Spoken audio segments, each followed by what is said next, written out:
planting the tail end of our cool season crops here in one of our raised beds at the studio gardens. And what I'm putting in now is some radish seeds, and usually we just sprinkle them in, then cover them up a little bit more and thin them as they mature. And remember, our theme this year in vegetables is planting purple vegetables to show that they also have ornamental value as well as edible value. And what I'm planting is from Gurney's Seed Company, and it's a plum purple radish. And of course it's a novel color, but it's a mild taste as well, so it's very tasty. And you know, gardeners are notorious for planting more vegetables than they usually can consume. And that's why this year we're encouraging our viewers to participate in a nationwide program called Plant a Row for the Hungry. And Plant a Row from the Hungry is actually just a program that was devised by the Garden Writers Association of America, where they just encourage gardeners to plant extra rows for those people who might be hungry. And you can donate the produce, fresh produce, to local charities. And let's talk about it. We've just adapted it to Oklahoma based on this little information sheet here. And let me give you some helpful hints. Again, what you want to do is check in your area for any local food banks. A lot of food banks are in the larger metropolitan areas, but also check for soup kitchens or nutrition sites, or even some of the church organizations will distribute fresh produce. And again, that's what we're talking about, is fresh produce. Actually, the guidelines say that the places will not accept anything that's been prepared or cooked food. So again, we're only talking about the fresh produce. And some other helpful hints: be sure and check with those organizations first of all, because they can tell you some of the things that they prefer to be donated to the organization.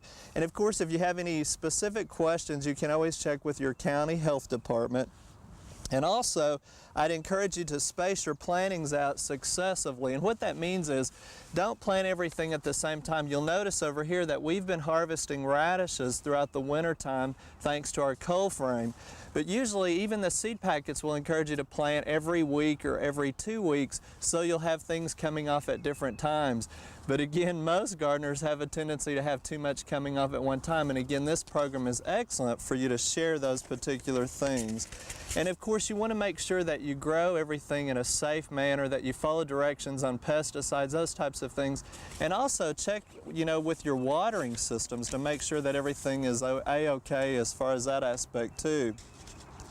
Now, I want to give you a listing of some good choices of vegetables to plant for this particular program. These are suggestions from some of the local food banks as to popular things that they like to use. Of course, cool season things would be lettuce, spinach, greens, any type of green product like that, collards, mustards.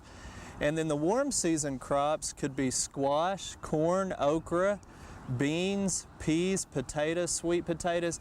And of course, you as gardeners know which things harvest very easily, easy to grow, and also are very abundant. And you know what I'm talking about when we mention zucchini, squash, for example. But again, it's a program that I think, you know, most gardeners are great people. They love to do things to help other people. They love to share their produce and their ideas. So again, I think it's a perfect program to participate in this year. Here at our studio gardens, we're going to be participating by taking our extra produce to some of the local charities here in Stillwater. So again, I encourage you, and if you'd like to get more information about the Plant a Row for the Hungry program, you can go to your county extension office and they'll have some of these brochures that they can share with you, and gives you guidelines and some other suggestions on things to do, where you can even get a tax credit if you donate these things to the certain charities. So again, Plant a Row for the Hungry this year. It doesn't take that much more time to put in extra rows. Again, it's something I think that will really make you feel good and obviously help a lot of people. So again, share your produce this year with those in need.